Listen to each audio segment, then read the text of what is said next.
আজকের ভিডিওতে আমরা শিখবো আইফোনে কিভাবে অ্যাপল আইডি সাইন ইন করতে হয়। তো সাইন ইন করার জন্য প্রথমে আমি সেটিং অপশনে চলে যাব। এখান থেকে উপরেই দেখতে পাবো sign in to your iPhone, এখানে ট্যাপ করে দেব।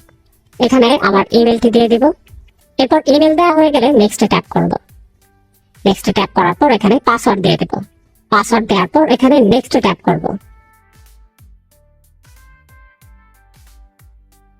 তো এরপর আমাদের ফোন নাম্বারে একটি ওটিপি কোড আসবে। ওটিপি কোড আসার সাথে সাথে আপনার যদি এই ফোনে আইফোনে সিম লাগানো থাকে, আপনার যেটা ব্যবহার করছেন, যেটার মধ্যে সাইন ইন করছেন, তাহলে কিন্তু অটোমেটিকলি ওটিপি কোডটি নিয়ে নেবে। অন্য কোনো ফোনে নাম্বারটি ব্যবহার করে থাকেন, সেক্ষেত্রে আপনি ম্যানুয়ালি ওটিপি কোডটি টাইপ করে দেবেন। তো এখান থেকে আমার পাসওয়ার্ডটি দিয়ে দেব, আইফোনের যে লকটি আছে সেটা, লক নাম্বারটি আছে সেটা দিয়ে দেব। ব্যাস, আমাদের আইফোনে অ্যাপল আইডি সাইন ইন সম্পূর্ণ হয়েছে।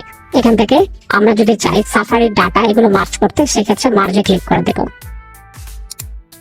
ব্যাস, আমরা দেখতে পাচ্ছি যে আমাদের সাকসেসফুল ভাবে অ্যাপল আইডি সাইন ইন হয়েছে। তো এভাবেই খুব সহজে আপনার আইফোনে অ্যাপল আইডি সাইন ইন করতে পারবেন।